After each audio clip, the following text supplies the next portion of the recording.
गिबियावनो आङो दिनैनि नैबे क'क्राझार जिल्लानि सिङाव थानाय सेरफांगुरि बाजाराव इउनिटि फराम अफ एक्स एनडिपिआ जोंनि सानसे समनि एनडिपिनि आफादगिरि मानगोनां रन्जन दैमारि सारनि जे गाबोन जे मोनसे सीबीआई नि केसखौ लानानै सुप्रीम कर्टआव मोनसे हियारिं जानो गोनां, बे हियारिं जानो गोनां रिजाल्टखौ मोजाङै मोजां पजिटिव रिजाल्ट मोनगोन मिजिं आरो आसा थिनायनि गेजेरजों दिनै इउनिटि फराम एक्स एनडिपिआ मोनफ्रोमबो जिल्लायाव मिरुनि मेसेज हरजानाय बाजि मिरुजों मेसेज हरजानाय बाजि दिनै prayer and peace candle lighting मोनसे आरज गाबनाय मोनसे हाबाफारि लादों। गुबै उद्देश्यआनो जाहैबाय जे दिनै जोंनि एनडिपिनि फाउंडार मानगोनां रन्जन दैमारिया थांनाय 2020 27 जानुवारियाव बिथाङाबो सासे पीस एकर्डनि सासे सुप्रीम सिगनेटरिमोन, नाथाय सिगनेटरिब्लाबो दिनै 2 बोसोरनि बारनोसै बिथाङा दिनै जेलावनो दिनै थाफिननो बाध्यता जाबाय आरो बेजों लोगोसे सेंट्रेल जेलाव दं जोंहा 54 जन लिडार आरो केडार्सफोर दङ आरो बांलादेशआव दं, माने नेपालाव दङ, भुटानाव दङ, गुबुन गुबुन स्टेटआव दङ। दा बैसोरखौ जों दिनै गोसोखांनानै लोगोसे गाबोननि रन्जन दैमारि सारनि सीबीआई नि मोनसे हियारिंआव मोजां मोनसे फिथाइ मोनगोननि बा गनांगौनि नोजोर बोनानै दिनै इउनिटि फरामा मोनसे आरज गाबनाय केन्डेल लाइटिं हाबाफारि लानाय जादों। दा बेखौनो दिनै जों बुंगोन इउनिटि फराम हिसाबै थांनाय 2020 27 जानुवारि बिटिआर एकर्ड जाखांनायनि उनावहाय बिटिआर एकर्ड सिगनेटरिफ्रानो दिनैहाय बर्तमान दिनै सरकारखौ सलायदों। बे सरकार सलायसेयावबो जोंनि बर'नि दैदेनगिरिफ्रा थासेयावबो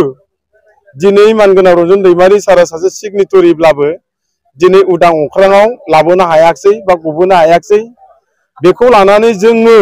बारग' एनडिपि हिसाबै जोबोद दुखु मोननाय जादों। बेनिखायनो जोङो बारग' एनडिपिफ्रा सानसे समाव जोङो आलाय सिलायमोन, लेथेर फेथेरमोन, सोरबा रन्जन दैमारि, सोरबा धीरेन बर', सोरबा गबिन्द बसुमतारीमोन, सोरबा एसमोन। दिनै बेफोरबायदि आलादा आलादा थानाय आफादफोरखौ जोङो गावसा गावसि बारग' एनडिपिफोरखौ जों ज' खालामनानै जोंनि गेजेराव मोनसे इउनिटि बा अनलायनाय थासारिखौ लाबोनो थाखाय जों मोनसे थांनाय 2022 21 अक्ट'बराव मोनसे इउनिटि फराम एक्स एनडिपिखौ जों दाफुंना लानो हाबाय। लोगोसे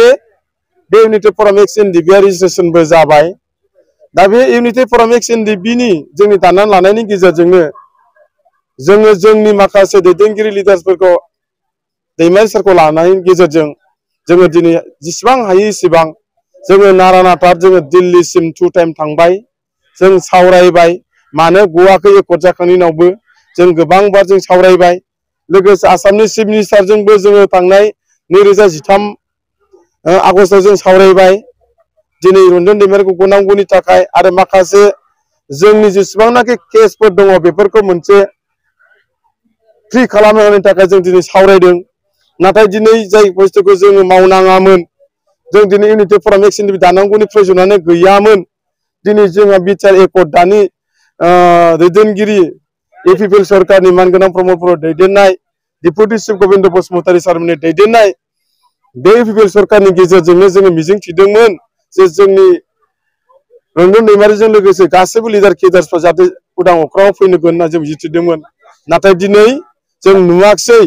दिनै बेखिनि नुयैनि थाखाय जों दुखुजों जों दिनै उपाय गैया, जों खौसे जानानै दिनै जों जि हायो भारत सरकार, आसाम सरकारजों आरो बिटिआर सरकारजों जों दिनै नाजाथाबनानैबो जों एब्रेसोमनानैबाबो दिनै जोङो आपिल खालामदों आरो गासैबो एनडिपिनि समस्याफोरखौ दिनैहाय 4 बोसोरनि उनावबो दिनै 10% बा 5% बो दिनै क्ल'जआव लिरनाय दिनै दफाफोरखौ दिनै मावफुङाखै। बे मोनसे जोंनि थाखाय दुखुनांथाव। बेनिखायनो जों बुंगोन दानि जितु सरकार मानगोनां प्रमद बर'नि दैदेननाय इउपिपिएल सरकार जों खावलायगोन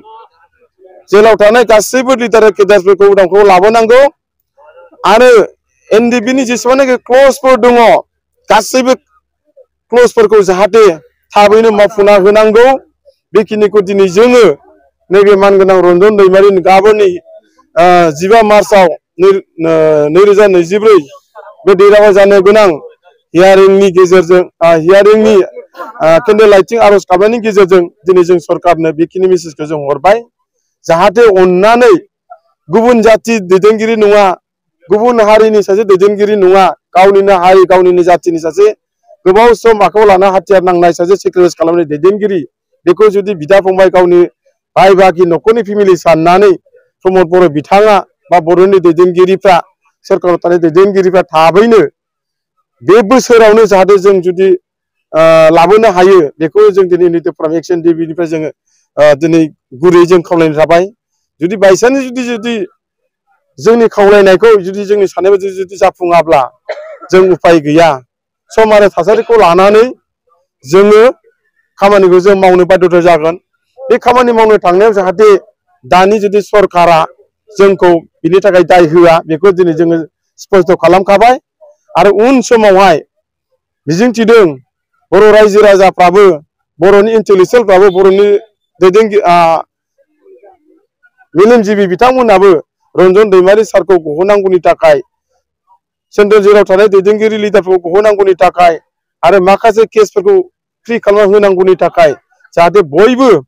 सरकारनि सायाव जाहाथे एसेबाबो आपिल खालामो बेखिनिखौ आं इउनाइटेड फराम एक्सन टिभिनि जानानै दिनै नैबे रन्जन दैमारिनि गाबोननि हियारिंनि मोजां रिजाल्ट मोनगोननि गेजेरजों जों मोनसे दिनै केन्डेल लाइट गिबियावनो मिडिया नायगिरिफोरनिसिम आं इउनाइटेड फराम अफ एक्सन टिभिनि जानानै गाहाम हामलायनाय जासिहरग्रोबाय जे दिनै जोङो मोनसे हाबाफारि लादों जे गाबोननि जे 15 मार्च 2024 बेवहाय सिबिआइनि मोनसे सुप्रिम कर्टआव हियारिं जागोन आरो बे हियारिंआव जोंनि गासै बेवहाय रन्जन दैमारि सारजों लोगोसे माखासे लिडार केडार्सफ्रा दिनै सिबिआइनि बे सुप्रिम कर्टआव जे हियारिं जागोन बेवहाय मोनसे पजिटिभ रिजाल्ट मोनगोन आसा खालामनानै जोङो इउनाइटेड फराम अफ एक्सन टिभिआ दिनै क'क्राझार जिल्लानि सिङाव थानाय नैबे सेरफांगुरि माइ बाजारनि सिङाव मोनसे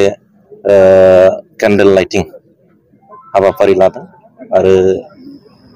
आफा आनान गसाइनाव जे गाबोननि जे हियारिंआ मोनसे मोजां मोनसे रिजाल्ट फैनायनि थाखाय जों आफा आनान गसाइनाव जोङो दिनै बोर बिदों केन्डेल लाइटिं खालामनायनि गेजेरजों दा गासै बेवहाय जोंनि इउनाइटेड फराम अफ एक्सन टिभिनि मिरुनि गासै दैदेनगिरिफ्रा बाहागो लादों आरो जिल्लानि गासै दैदेनगिरिफ्रा बाहाय बाहागो लादों आरो जोंनि साब डिभिजननि गासै दैदेनगिरिफ्रा बाहाय बाहागो लादों आरो ओनसोलनि साननो हनो गोरों मेलेमजिबि बिथांमोनाबो दिनै जोंनि बे आर'ज गाबनाय हाबाफारियाव दिनै बाहागो लादों जाहाथे गाबोननि रिजाल्टआ मोजाङै मोजां मोनसे पजिटिभ मोनसे फैयो बेखौ आसा आरो मिजिं थिनानै दा बेखिनियानो दिनैनि हाबाफारिया एक्सुवेलि जोङो इउनाइटेड फराम अफ एक्सन टिभि हिसाबै जोङो नैबे बिसायख'थिनि बेलायाव जोङो दासिमबो मोनसे जोंनि अर्गानाइजेसननि मोनसे जों सावरायलायनाय मोनसे थख' जों सावरायलायनाय जायाखै आरो मैया जे बिजाथि फोसावजेनबाय जायफोर बिजाथिफ्रा दिनै हारिनिनो बा जाथिनिनो मोनसे खामानि मावहैनो हाथों जों बेखौ खावलायो जोङो इउनाइटेड फराम अफ एक्सन टिभि हिसाबै जाहाथे बर'नि गेजेरावनो जाहाथे देरहालांनांगौ आरो जोङो इउनाइटेड फराम अफ एक्सन टिभि हिसाबै मोनसे थख' जोंनि गेजेराव जोङो दिनैसिम सावरायलायनाय जायाखै आरो सावरायनायनि गेजेराव जों मेसेजखौ होनाय जागोन।